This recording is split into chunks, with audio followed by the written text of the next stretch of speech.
আসসালামু আলাইকুম। আজকের ভিডিওটা মূলত পুলিশের বিষয়ে। আমার পুরো সাংবাদিকতার ক্যারিয়ারে আমি জীবনে একবার মনে হয় এই পুলিশের পক্ষে নিউজ করেছি। সেটা হচ্ছে এই যে ঈদ গেল, এই ঈদের মধ্যে পুলিশের পক্ষে একটা নিউজ করেছিলাম। ব্যাপক তেল দিয়েই করেছিলাম। কারণ হচ্ছে পুলিশকে একটু তেল দিয়ে তৈলাক্ত করে তারপরে ভালো একটা পজিশনে আনার জন্য। মানে ধরেন পুলিশের বাংলাদেশ মানে পুলিশ ভাই, আপনারা রাগ করেন না, আপনাদের চরিত্রটাই বানানো হয়েছে। এখানে কেউ সৎ থাকলেই তার চাকরি করা কঠিন। অনেক সৎ মানুষ আছেন আপনারা, কিন্তু সংস্থাটা মূলত করাপ্টেড একটা সংস্থা। এখানে মানে অন এভারেজ বলে দেওয়া যায় পুলিশ ঘুষ খায়, এটা বলা যায়। যদি আপনাদের আলোচনা একটু বেশি আসে, কেন আসে এটা বলতে পারেন যে খালি আমাদের নিয়ে আলোচনা হয়। কারণ হচ্ছে একটা মানুষের যদি সমস্যা হয়, কেউ যদি দুর্নীতি দমন কমিশনে কোনো একটা ফাইলের জন্য যে তার শুধু ওইটার জন্যই কাজ, একটা ভূমি অফিসে গিয়েছে শুধু ভূমির জন্যই কাজ, কিন্তু পুলিশ এমন একটা জায়গায় সব কিছুর জন্যই আপনাদের দ্বারস্থ আমাদেরকে হতে হয়। যে কারণে আপনাদের আলোচনাটাও বেশি আসবে, খুব স্বাভাবিক। এবং আপনাদেরকে স্পেসিফিক দায়িত্ব দেওয়া হয়েছে জননিরাপত্তা রক্ষার জন্যে। সো আপনার উপরে দায়িত্বটা অনেক বেশি। এটা বলতে পারেন যে একজন পুলিশ যদি ভালো হয় এবং সে যদি একজন মানুষকে সেবা দেয়, আমার মনে হয় এর চাইতে বেহেস্ত পাওয়ার সহজ উপায় আর পৃথিবীর ভেতরে কোনো চাকরি আছে কিনা আমি জানি না। আমার মনে হয় পুলিশ এবং ডাক্তার এই দুইটাই সবচাইতে খুব ক্লোজলি মানুষকে সেবা দেওয়ার আসলেই দুইটা জায়গা। তো এই কারণে আপনাদের নিয়ে আলোচনা সমালোচনা বেশি হবে, খুব স্বাভাবিক। তো আমরা অনেক কিছু জানি 5 তারিখের পর থেকে কোন কোন ডিআইজি, খুলনার কোন বিশেষ ব্যক্তি, কারা কারা কোটি কোটি টাকা, শত শত কোটি টাকার মালিক হয়েছেন, আওয়ামী লীগের লোকজনকে টাকা পয়সা নিয়ে বিভিন্ন পদে বসাচ্ছেন, ট্রান্সফার করছেন, পদোন্নতি দিচ্ছেন, এসব আমরা জানি। আমার সাথে জেলখানায় যাদের কথা হইতো আওয়ামী লীগের সময়, তাদের মধ্যে একজন ডিআইজি জেল খেটেছেন। খুব ব্যস্ততার ভিতরে কাজ করতাম। বাংলাদেশের সাথে সময়ের একটা পার্থক্য আছে, যে কারণে অনেকের সাথে কথা বলা হইতো না। কিন্তু নিজের পরিবারের কারো ফোনও যদি মিস করতাম, ওই ব্যক্তির ফোনটা মিস করতাম না, কারণ উনি জেলখানায় থেকে সময় পায় না। যখনই ফোন দিত ফোনটা ধরতাম, কথা হইতো দীর্ঘ সময়। কথার আগে পরে আল্লাহ মাশাল্লাহ আলহামদুলিল্লাহ, নামাজ রোজার বাইরে কোনো কথা নাই। আমার এদের প্রতি আবার একটা দুর্বলতা আছে, খুব ভালোবাসতাম, সম্মান করতাম। 5 তারিখের পরে শুনি শুধু মালের উপরে আছেন উনি। আরে শালা, তোর তো এখানে মেরে ফেলা দরকার ছিল। তুই এত বিপদ থেকে আল্লাহ বাঁচিয়েছে, এর পরেও মনে হয় জেল থেকে বেরিয়েছিস, এটাই তো জীবনের সবচাইতে বড় নিয়ামত হওয়া উচিত। টাকা পয়সা এমনি খাওয়া লাগবে? জমি কিনছেন, ফ্ল্যাট কিনছেন, জমির বায়না দিচ্ছেন, এলাহি কারবার। এগুলো কিন্তু আমরা জানি। আমি যদি এখন ওই পঞ্চগড়ের সীমান্তের থানার একজন বাসিন্দাকে জিজ্ঞেস করি, ভাই 5 তারিখের আগে আর এই যে আজকে 5 তারিখের পরের পুলিশের ভেতরে ঘুষের যে লেনদেন, এটা পরিবর্তন হয়েছে কোনো? আমি একদম নিঃসন্দেহে বলে দিলাম, অনেক মানুষ আমাকে জবাব দিবেন যে ভাই কিছু কিছু ক্ষেত্রে আগের চাইতে ভয়ঙ্কর অবস্থা। কারণ আগের যারা ছিল, 5 তারিখের আগে যারা ছিল, তারা তো অলরেডি খেয়ে পেট মোটা হয়ে আছে। ছেলের নামে, ছেলের বোন নামে, মেয়ের নামে, জামাইয়ের নামে, মেয়ের শ্বশুর বাড়ির নামে, নানান জনের নামে টাকা পয়সা, বাড়ি গাড়ি করে, জমি জায়গা কিনে, ব্যাংক ট্যাঙ্ক সব বোঝাই করে এরপরে বিদেশে পাচার করেছে। তাদের পেট অলরেডি মোটা। তারা তখন ওই হস্টজ করে এসে এখন একটু সম্মান টম্মান কমানোর জন্য এলাকার মানুষজনদের ঈদে যায়, জাকাতে শাড়ি টাড়ি দেয়। কিন্তু এখন যারা এসছেন 15 বছরের অভুক্ত ভুকা নাঙ্গা, ওনারা এসে যা পাচ্ছেন তাই খাচ্ছেন। কে বিএনপি আওয়ামী লীগ কি কোনো দেখা দেখি না আর। তারপরে আমরা চুপ করে আছি, পুলিশকে একটু সুযোগ দিচ্ছি। কেন দিচ্ছি জানেন? কারণ আগের মতো ওই যে দাড়িওয়ালা টুপিওয়ালা লোকজনকে ধরে নিয়ে যায় না, এখন আর ক্রস ফায়ার হয় না, গুম হয় না, খুন হয় না। বিএনপি জামাত করার কারণে কাউকে ঘর থেকে বাইরে যেয়ে থাকতে হয় না। এই কারণে চুপ আছে। এবং এই ভারতীয় আধিপত্যবাদ যেটা আর আওয়ামী লীগ, এদের বিরুদ্ধে আপনারা কাজ করবেন। এই স্বপ্ন থেকে আপনাদের অনেক কিছুকে আমরা, কারণ রাতারাতি তো সম্ভব না। আমি যদি এখন বলি যে সব ঘুষমুক্ত হয়ে যাবে, কোনো জায়গায় হবে না, শুধু পুলিশ হবে এটা মনে করার কোনো কারণ নেই। দেশটাই দুর্নীতি দিয়ে ছেয়ে গিয়েছে, এটা সেই শেখ মুজিবের হাত ধরে এই দেশে ঢুকেছে, এখনো আছেই। কিন্তু আমরা যেটা চাই সেই জায়গাটা কি ঠিক আছে? আপনাদেরকে যে এত কিছু ছাড় দেওয়া হবে, কেন ছাড় দেওয়া হবে? বাউফল থানার ওসি, সেই বাউফল থানার ওসিরে আমি একদম তার প্রমাণ সব সহ সেখানে নিউজ গেল, গরু চুরি করাচ্ছে সে মানুষে দিয়া। খোঁজ নেন এলাকায় যায়, আইজিপি পর্যন্ত তার সেই নিউজ আমি পাঠালাম। সে ওসি চ্যালেঞ্জ করে, এলাকার মানুষের কাছে চ্যালেঞ্জ করে, তারে নাকি স্বরাষ্ট্র উপদেষ্টাও নাকি তারে বাউফল থানা থেকে সরাইতে পারবে, সে নাকি এত বড় পাওয়ার নিয়ে আছে। তো সে ওসির এখন পর্যন্ত সরানো হয় নাই, কিচ্ছু বলে নাই। ঠিক আছে, ওসি তো তাহলে সরান নাই, ওকে ঠিক আছে। ওসি আর কি করবে এক থানার ভেতরে? মাসুদ করিম সিটিটিসি, এই সংস্থাটার কাজ হচ্ছে, প্রতিষ্ঠিত হয়েছে মনিরুলের হাত ধরে, জঙ্গি নাটক সাজিয়ে মানুষকে জঙ্গি বানানো আর পৃথিবীর কাছে বাংলাদেশটাকে জঙ্গি রাষ্ট্র হিসাবে পরিচিতি দেয়া। সে মাসুদ করিমকে এনে 5 তারিখের পরে বসানো হলো সিটিটিসি। বেশ কয়েকদিন বলেছি এই মাসুদ করিমের নাম, আজকে হাতে ধরায় তারপরে বলে দেই মাসুদ করিম কে, সেটা আপনারা দেখেন একটু। 3APBN খুলনা, এই যে এই পেজে, এই পেজটা হচ্ছে মাসুদ করিম এই 24-এর যে আন্দোলনের আগেও সে ওইখানে ছিল। 24-এর আগস্টে জুলাইতে আন্দোলন না, এই মে পর্যন্ত আওয়ামী লীগের বিভিন্ন প্রোগ্রামে ওর আব্বা শেখ মুজিবের প্রতিকৃতিতে ফুল দিতে গিয়েছেন আমার ট্যাক্সের টাকায় চলা ইউনিফর্ম পরে।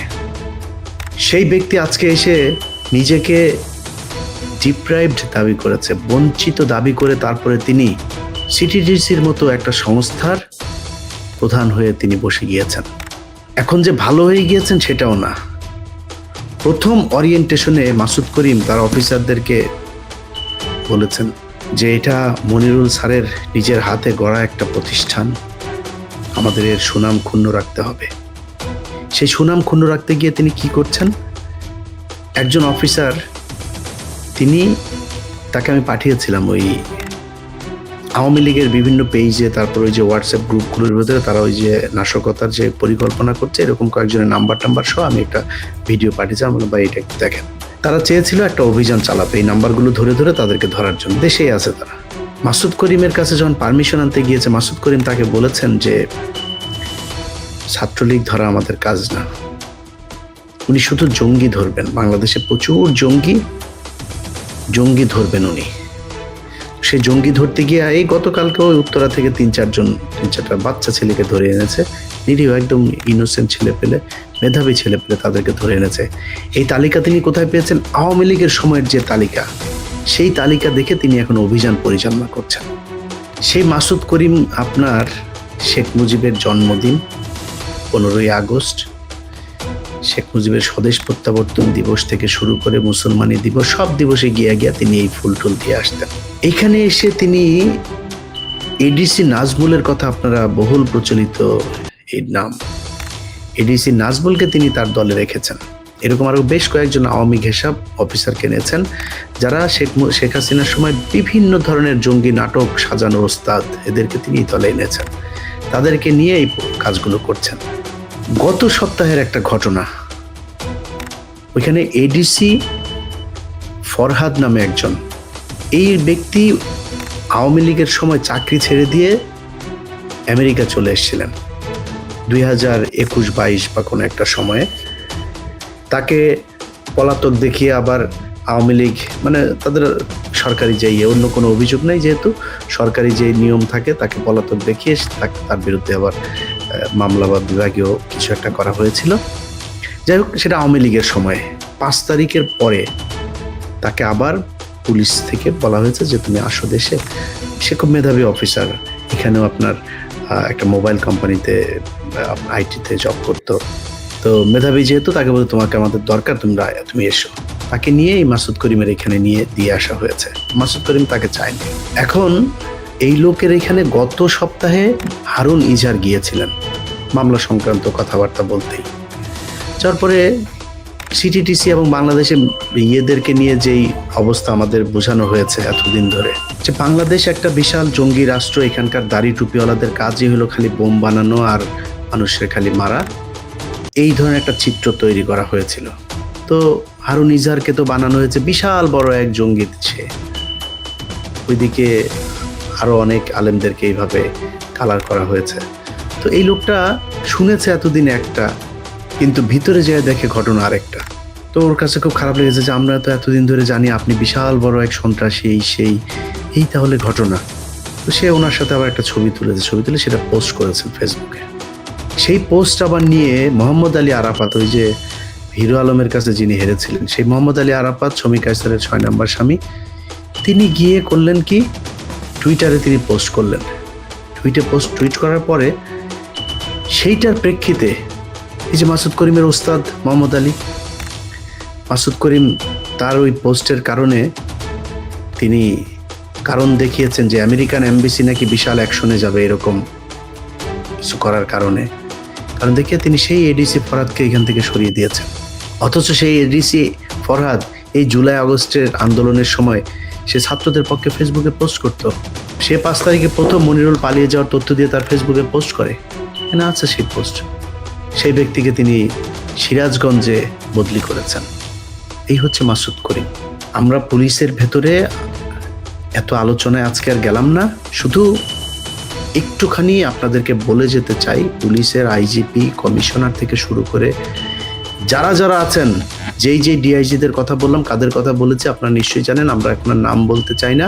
এইসব অফিসার আওয়ামী লীগ, ভারত, প্রথম আলো, ডেইলি স্টার, জঙ্গি নাটক সাজানোর সাথে যারা জড়িত, আওয়ামী লীগের সময় যারা ডিএমপিতে নানান ধরনের নাশকতার কথা বলে বিএনপি জামায়াতের উপর স্টিম রোলার চালিয়েছে, তাদের ব্যাপারে খুব দ্রুত পদক্ষেপ নিতে হবে। যদি না নেন, আপনার এই চেয়ার কিন্তু বেশি দিনের না। আপনারা যারা এখন চেয়ারে এসে বসেছেন তারা কয়দিন পরে থাকবেন না। আপনাদেরকে আজকে বলছি, আমি আইজিপিকে পর্যন্ত এই বিষয়গুলো জানিয়েছি। ওনাদের মনে হচ্ছে যেন সুরসুরি লাগে, চুলকাইলে সুরসুরি লাগে, খুব একটা টের পায় না আসলে সুরসুরিটা দিচ্ছে কোত্থেকে। কয়দিন পরে কিছু করার থাকবে না, না মাসুদ করিমরে সরাইতে পারবেন, না আমারে কিছু করতে পারবেন। মান সম্মান নিয়ে থাকতে দিব না সমাজে। আমরা অনেক কিছু মেনে নিচ্ছি, মেনে নিব, কিন্তু এই জায়গায় ঠিক হইতে হবে। আওয়ামী লীগের লোকজনরে পুলিশে এত লোক বিএনপির কোত্থেকে আসলো? আমরা তো 4 তারিখেও তো আমার শেষ ভিডিও ছিল যে যারা আজ পর্যন্ত, এখনো পর্যন্ত আপনাদের সময় আছে সরকারি অফিসে সচিব নাকি সবই নাকি এখন বিএনপি আর জামাত। আরে এত বিএনপি জামাত থাকতে আপনারা একজন তো শুনলেন না, পর থেকে সরে আসতেন। এত বড় হত্যাকাণ্ড চলছে এই দেশের, রিক্সাওয়ালা পর্যন্ত পাশে এসে দাঁড়িয়েছে, গার্মেন্টসের কর্মী পাশে এসে দাঁড়িয়েছে, বস্তির মানুষ এসে রাস্তায় দাঁড়িয়েছে ছাত্রদের পক্ষে। আপনারা কেউ গিয়ে তো দাঁড়িয়ে একজন মানুষও তো যান নাই। আমরা যে এত বলাবলি করেছি যে আপনারা যারা সরকারের বিরুদ্ধে আছেন আপনারা জনগণের কাতারে এসে দাঁড়ান, একজনও আসলেন না। 6 তারিখে সব সচিবালয় পুরা বিএনপি আর জামাতে ভরা। এত বিএনপি জামাত দেশে ছিল, এত পুলিশ অফিসার দেশে ছিল। আমরা তো জানি এই যে পুলিশের যে এসপি যে বিসিএস নিয়োগ দেয়, 14 গোষ্ঠী হিসাব করে তারপর আপনাদেরকে নিয়েছে। আপনারা আওয়ামী লীগ করতেন, এদেরকে সরানো উচিত। প্রচুর লোক আছে বেকার দেশে, গেল কয়েকটা বিসিএস, সব কটারে বাদ দিয়ে দেওয়া দরকার। আমার পরিচিত যা হইলো তারা বাদ দিয়ে দেওয়া উচিত। আপনি চাকরি পাইলেন কেমনে? এগুলোর বাদ দেন। বিশেষ করে যেগুলি এমপির কাছ থেকে ওই যে এনেছে, ফর্ম এনেছে, যে আমি তাকে ব্যক্তিগতভাবে চিনি, সে আমার ছাত্রলীগের সক্রিয় একজন কর্মী, আমি তার কামনা করি, যে একটা দেয় না প্রত্যয়নপত্র, এগুলো এনে যারা চাকরিতে সব কটাই, কারণ ও নিজে স্বীকার করেছে ও ছাত্রলীগ করে, ও চাকরির সময় লিখিত দিয়েও চাকরিতে ঢুকেছে। আপনি এত হইলেন কেমনে? ইরা আছে, আহত পরিবারের সদস্য আছে, পুলিশে ঢুকান। গত কয়েক বছর ধরে সেই ভিপি নূর থেকে শুরু করে এই পর্যন্ত যারা এই কোটা সংস্কার আন্দোলন করেছে, কারোরে কোথাও চাকরি দেয় নাই। শুধু এই কারণে আপনার বিসিএস টিকেছে, বিভিন্ন ভাইবা পরীক্ষায় টিকেছে, তারপরে পুলিশ ভেরিফিকেশনে গিয়ে তাদের চাকরি হয় নাই। শুধু এই কারণে ওদের এখানে চাকরিতে দেন। নিহত হয়েছে যে পরিবার, তাদের পরিবার থেকে এসে পুলিশে দেন। এরা কোনোদিন বিট্রে করবে না। অতএব আমি মনে করি এটা অনেক বড় দায়িত্ব হয়ে যায় যদি নাও করেন। যারা আওয়ামী লীগের আছে আমরা কিন্তু খোঁজ খবর নিয়ে পাইয়া যাব, আপনার না চাইলেও চলে আসবে আমাদের কাছে। যদি এদেরকে খুব দ্রুত গতিতে অ্যাকশন এদের বিরুদ্ধে না নেওয়া হয়, আমি নাম ধরে ধরেই বললাম, আইজিপি থেকে শুরু করে যারা যারা আছেন এগুলোর সাথে, ছাত্রদের হত্যা মামলা, সেই মামলারে আপনারা আইসা বলেন আপনাদের ঊর্ধ্বতন কর্তৃপক্ষের ছাড়া ধরা যাবে না। 2 দিন আগে ওসি এই ডিএমপি কমিশনার সাহেব একটা নির্দেশনা দিয়েছেন ওসিদেরকে যে এখন থেকে হত্যা মামলা আসামিদেরকে ধরার জন্য ওসিরা দায়িত্ব পালন করতে পারবে, কারো পারমিশন লাগবে না। এই আওয়ামী লীগের ইদানিং মিছিল টিছিল শুরু হওয়ার পরে এই দায়িত্ব দিয়েছেন, এই 2 দিন আগের সিদ্ধান্ত এটা। অতএব আমরা আপনাদের ব্যাপারে অনেক ছাড় দিব। আমাদের এই যে দাবি 5 তারিখের আগে থেকে এখন পর্যন্ত ওই জায়গাতেই আছে, আমাদের কোনো দয়া করা লাগবে না, আনুকূল্যতা দেখাইতে হবে না। আপনার কাছে ভাই চাকরি চাইতেও যাই নাই, বললাম যে গ্রামের গরিব মানুষ আছে, ভাই একটা চাকরি নিয়ে দে, মনে করে আমি মনে হয় বিশাল প্রভাবশালী বললেই মনে হয় চাকরি হয়ে যাবে। আমি তো এই ধান্দাবাজি করি না, কিন্তু মানুষের উপকার করার দরকার। তারপরে আপনাদের কাছে যাই না যে ভাই ওর একটা চাকরি নিয়ে দেন, কিন্তু আপনারা ক্রিম খাবেন, টাকা পয়সা জমাবেন, আওয়ামী লীগের লোকজনের নিয়ে ঘর সংসার করবেন, কিছুই বলবেন, এটা মনে করার কোনো কারণ নেই। সো পুলিশে যখন ধরা শুরু করব না, চোখে মুখে অন্ধকার দেখবেন।